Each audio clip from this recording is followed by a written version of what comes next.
Hello students, myself Yati Gupta from Gupta classes. Students, हम लोग कर रहे थे क्लास 8 का चैप्टर 11 मेंसुरेशन। सो हम थे एक्सरसाइज 11.4 पे थर्ड क्वेश्चन। उससे पहले हमने पहले वाली वीडियो में हमने 1 और 2 क्वेश्चन कर लिए थे और एग्जाम्पल 5 किया था जो रह गया था। Now question 3, find the height of a cuboid whose base area is 180 centimeter square and volume is 900 centimeter cube। तो जैसे कि अब आप अभी तक आप लोगों को याद हो ही गया होगा कि वॉल्यूम ऑफ क्यूबॉइड का फॉर्मूला होता है LBH। पहले यहाँ पे गिवन इंफॉर्मेशन लिख लेते हैं कि बेस एरिया दे रखा है 180 सेंटीमीटर स्क्वायर और वॉल्यूम दे रखी है क्यूबॉइड की 900 सेंटीमीटर क्यूब। तो अब हमें क्या करना है, वैल्यूज पुट करनी है। बेस एरिया का मतलब मैंने आपको पिछली वीडियो में भी समझाया था। बेस एरिया वो होता है जो यहाँ का एरिया होता है। Let me draw the figure first. ये वाला जो एरिया होता है नीचे का वो होता है base area. It means L into B. So L into B की जगह पे हम लोग 180 पुट करेंगे और वॉल्यूम की जगह पे हम 900 equals to 180 into H। Now height हमें निकालनी है।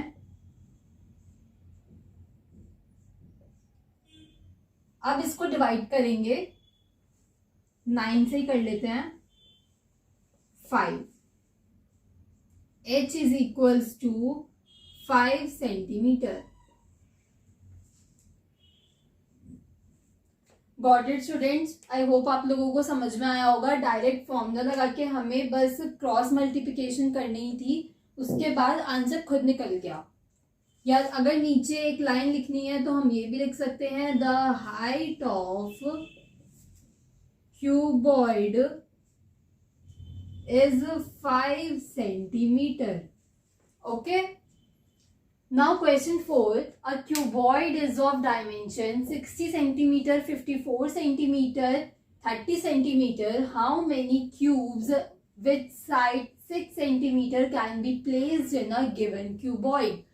अब हमें यहाँ पे क्यूबॉइड की डायमेंशंस दे रखी हैं, लेंथ, ब्रेड्थ एंड हाइट दे रखी है हमें। क्यूब की डायमेंशन भी दे रखी है 6 सेंटीमीटर। सो हमें बताना है कि एक क्यूबॉइड के अंदर कितने क्यूब आ सकते हैं।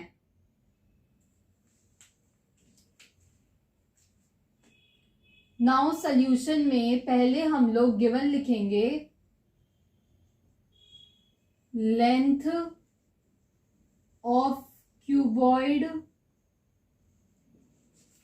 That is 60 centimetre, breadth of cuboid that is 54 centimeter and height of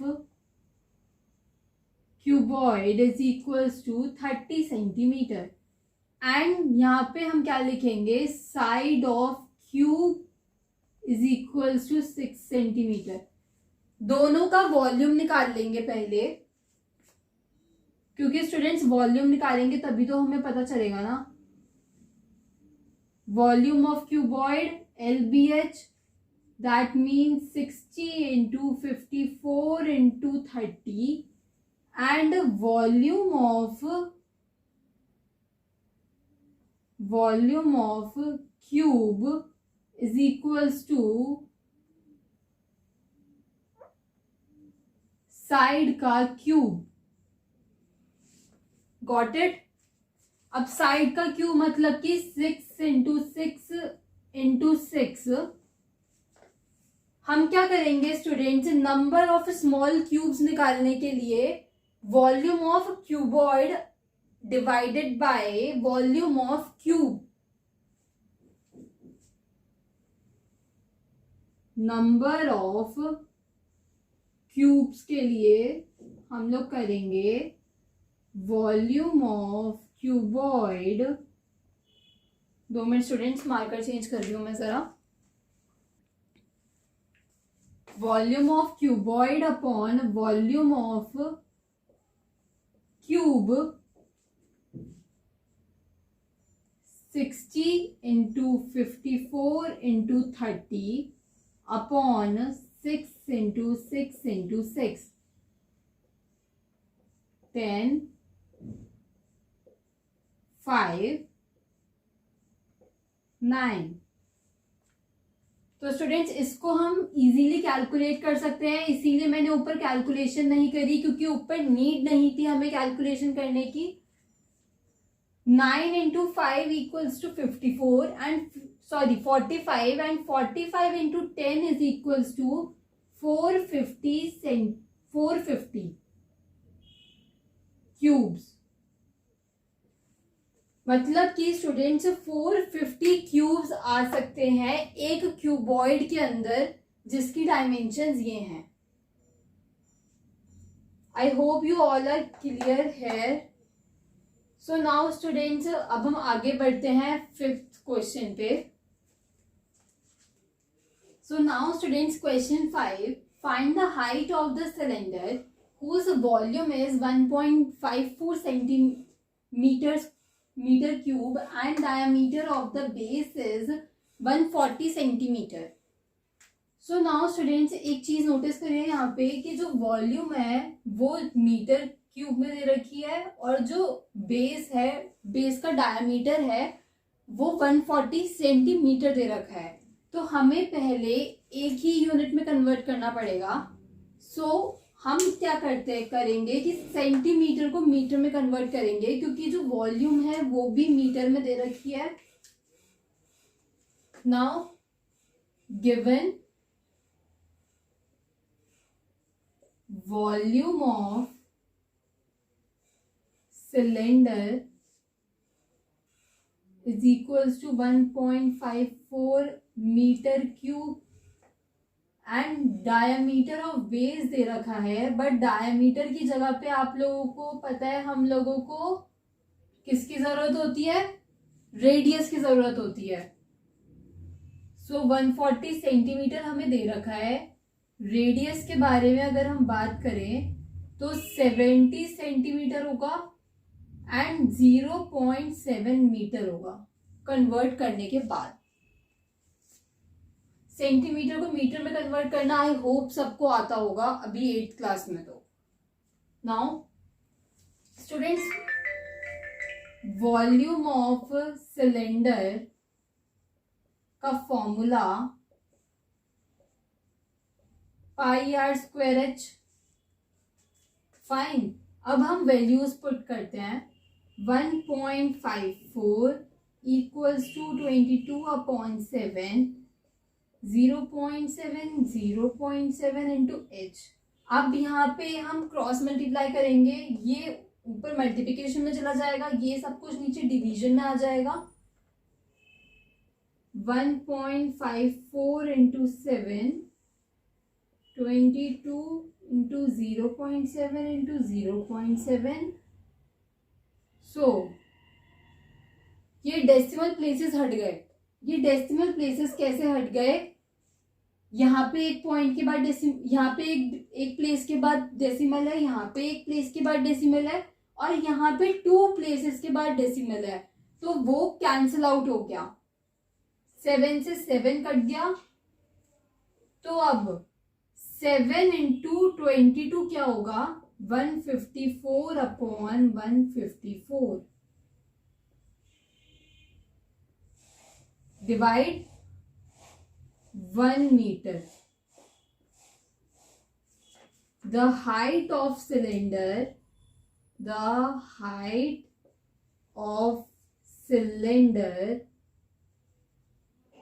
is 1 meter। So now students, 6th question, a milk tank is in the form of cylinder whose radius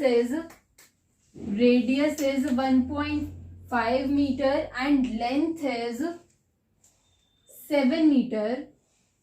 So find the quantity of milk in liters that can be stored in the tank। तो अब हमें quantity निकालनी है milk की कि कितना milk हम store कर सकते हैं उस कंटेनर में। तो उसके लिए पहले हमें वॉल्यूम निकालनी पड़ेगी स्टूडेंट्स की कितना मिल्क उसमें आ सकता है। ठीक है, अब हमें दे रखा है कि लीटर में हमें कन्वर्ट करना है। लीटर में कैसे कन्वर्ट करते हैं, 1 मीटर क्यूब को 1 मीटर क्यूब को 1000 लीटर्स,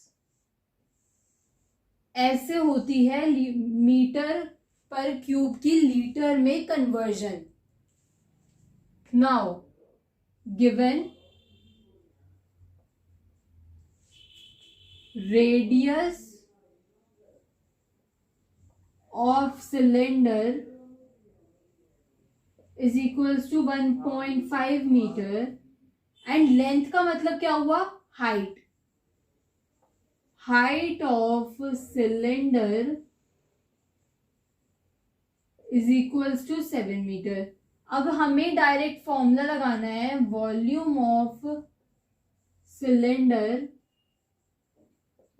क्या है students, πr²h। Now calculate values put करके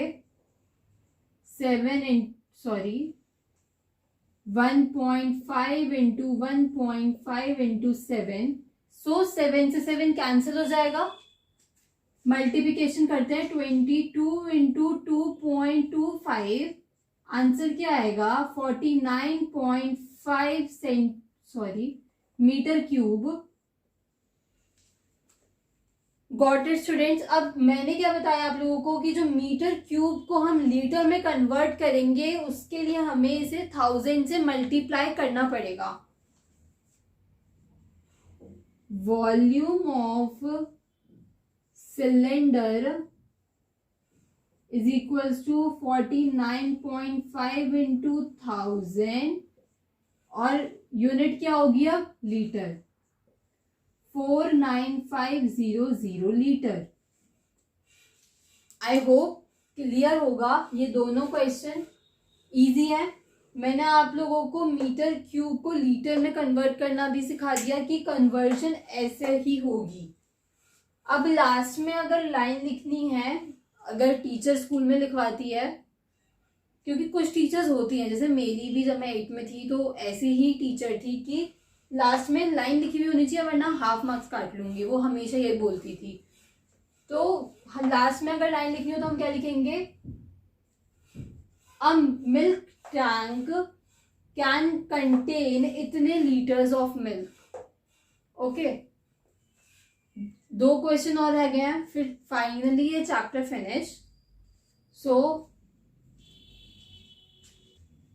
now students, question 7, if each edge of a cube is doubled, edge हमें दे रखा है, लेट सपोज अगर हम लेट कर लें एज को, एक एज को अगर हम एल लेट से हमने लेट कर लिया तो उसको अगर डबल कर दिया जाए तो क्या असर पड़ेगा। First part is how much times it will its surface area increase, and second part how many times will its volume increase। तो स्टूडेंट्स पहले हम करते हैं लेट एज एल। ओके, अगर इसको डबल कर दिया जाए, एज डबल्स, तो क्या हो जाएगा, 12 हो जाएगा। स्टूडेंट्स हमें सरफेस एरिया का फॉर्मूला पता है फर्स्ट पार्ट में कि volume equals to 6L²। L² मतलब साइड का स्क्वायर, एज का स्क्वायर। तो सरफेस एरिया का यही फॉर्मूला होता है स्टूडेंट्स। टोटल सरफेस एरिया की बात हो रही है यहाँ पे। तो अगर सरफेस एरिया का ये फॉर्मूला होता है, या सरफेस एरिया को हम इससे भी डिनोट कर सकते हैं, ए से, एरिया से, if edge is double, now क्या होगा, 8 dash is equals to L into 2l का square 6 into 4 into L 4 into 6 into L. मैंने यहाँ पे इसको थोड़ा रीअरेंज करके लिखा है, मैंने यहाँ पे थोड़ा इसको रीअरेंज करके लिखा है स्टूडेंट्स। और रीअरेंज करके मैंने यहाँ पे क्यों लिखा है, क्योंकि ऊपर आप देख रहे हैं कि 6l² हमें फर्स्ट का दे रखा है, तो यहाँ पे 6l² सेम बन रहा है। हमें बताना है कि कितने टाइम्स इंक्रीज हो रहा है, तो क्या लिखेंगे हम, a dash equals to 4 into a। It implies a dash equals to 4a। क्या हुआ इसका मतलब कि अगर हम एज को डबल कर देंगे तो जो उसका सरफेस एरिया होगा वो 4 टाइम्स हो जाएगा। Got it. अब देखते हैं सेकेंड पार्ट। अब वॉल्यूम की बात हो रही है। वॉल्यूम का फॉर्मूला होता है L3, साइड का क्यूब। तो जब इफ एज इज डबल्ड तो क्या होगा students, v is equals to 2l का cube, v is equals to 8l का क्यूब। अब l क्यूब और l cube is the same, तो हम यहाँ पे रिप्लेस करेंगे। ये v डैश है, v dash is equals to 8v। उधर ध्यान मत दीजिए स्टूडेंट्स, वो बात में पढ़ेंगे, पहले ये समझ लीजिए। इजी है, बस थोड़ा समझने वाली बात है इसमें कि हमें जो फर्स्ट वाली वॉल्यूम का जो आंसर आ रहा है उसे यूज करके हमें इसमें डालना है। तो यहाँ पे क्या देख रहे हैं हम, 8 टाइम्स इंक्रीज हो रहा है, सरफेस एरिया 4 टाइम्स इंक्रीज हो रहा है और वॉल्यूम 8 टाइम्स इंक्रीज हो रहा है। Now students question 8 and the finally last question, फिर हमारा चैप्टर खत्म। Water is pouring into a cuboidal reservoir at the rate of 60 litre पर मिनट। 60 लीटर पर मिनट की स्पीड से वो वाटर जो है वो क्यूबॉइडल रिजर्वायर में गिर रहा है। If the volume of reservoir is 108 metre cube, find the number of hours. अब हमें आवर्स निकालने हैं कि पूरा जो रिजर्वायर को भरने में कितना टाइम लगेगा, पूरा रिजर्वायर। वॉल्यूम स्टूडेंट्स ये दे रखा है हमें 108 metre cube, rate of pouring water is this. अब हमने क्या चीज देखी थी कि 1 metre cube is equals to 1000 litres होता है। तो 1 litre is equals to 1/1000 metre cube होगा। ये students hit and trial method तो बहुत मतलब 6-7 से पढ़ते हुए आ रहे हो, सो आई डोंट थिंक सो कि कोई प्रॉब्लम होगी। सो स्टूडेंट्स हमने इसमें ऐसे ही कन्वर्ट किया है 60/1000 मीटर क्यूब पर मिनट। अब हमें इसको आवर्स में कन्वर्ट करना है। और आवर्स में क्यों कन्वर्ट करना है, क्योंकि यहाँ पे हमसे नंबर ऑफ आवर्स पूछे हैं और क्वेश्चन हमें मिनट में दे रखा है। स्टूडेंट्स ये क्वेश्चन मैंने पहले इसीलिए लिख दिया क्योंकि लिख के रखती तो थोड़ा अच्छे से समझ में आता, वरना तो पूरा टाइम लिखने में ही जाता है। ठीक है, अब हमें इसको आवर्स में कन्वर्ट करना है मिनट को, तो into 60 into 60/1000 metre per hour. अब हम मीटर क्यूब पर आवर, अब हमने इसको क्वेश्चन की तरीके से कन्वर्ट कर लिया है। सो स्टूडेंट्स अब यहाँ पे हमें क्या इंफॉर्मेशन पता चल गई कि 60 into 60/1000 metre cube water fill हो रहा है 1 आवर में। 1 आवर में इतना वाटर फिल हो रहा है। तो अब हम 1 मीटर क्यूब निकाल लेंगे कि 1 मीटर क्यूब को कितने आवर्स लग रहे हैं फिल होने में। वही hit and trial method, unitary method, कि जब इतने मीटर क्यूब को इतना टाइम लग रहा है तो 1 मीटर क्यूब को कितना टाइम लगेगा, रेसिप्रोकल हो जाएगा, उधर जाएगा भाई तो रेसिप्रोकल हो जाएगा। ठीक है, अब हमें 1 का पता चल गया, तो हमें वॉल्यूम क्या दे रखी है, हमें रिजर्वॉयर की वॉल्यूम दे रखी है 108 मीटर क्यूब। तो 108 मीटर क्यूब में कितना टाइम लगेगा, 108 into this whole value and we get 30 hours as the answer. So 30 hours will take to fill the reservoir. अब हमें यहाँ पे अगर एक स्टेटमेंट लिखनी है तो हम लिखेंगे 30 hours will take to fill the reservoir. Okay. So students, इसी क्वेश्चन के साथ हमारा चैप्टर भी खत्म होता है। बहुत लंबा खिंच गया है चैप्टर, क्योंकि और भी चीज़ों की वीडियोस डालनी होती हैं मुझे, एंड प्लस मैं थोड़ा बिजी भी रहती हूँ, इस वजह से थोड़ा लेट हो गया है चैप्टर। बट स्टिल कोई बात नहीं, आज ख़त्म। आप लोग आराम से बैठ के इसकी वीडियोस देखिएगा, और कोई भी प्रॉब्लम आती है, कोई भी डाउट आता है, तो एक बार ही कमेंट कर दीजिए, फिर मैं उसको और थोड़ा अच्छे से समझाने की कोशिश करूँगी अपनी तरफ से। And thank you for watching my videos, और लाइक और सब्सक्राइब भी कर दिया करो अगर आप पहली बार देख रहे हो इस चैनल पे वीडियो। Thank you. अब 8th क्लास का अगर कोई और नया चैप्टर आप लोग चाहते हैं अपनी तरफ से कि मैं शुरू करूँ, तो मैं वो शुरू कर दूंगी, वरना मेरा 7th का जो एल्जेब्रिक एक्सप्रेशन चल रहा है उसे ख़त्म करके फिर मैं अपनी तरफ से वीडियो शुरू करूँगी, अगर आप लोग कमेंट नहीं करेंगे तो। अगर आप लोग कमेंट करेंगे तो ऑब्वियसली आप लोगों को प्रायोरिटी दी जाएगी। Okay, thank you, all the best.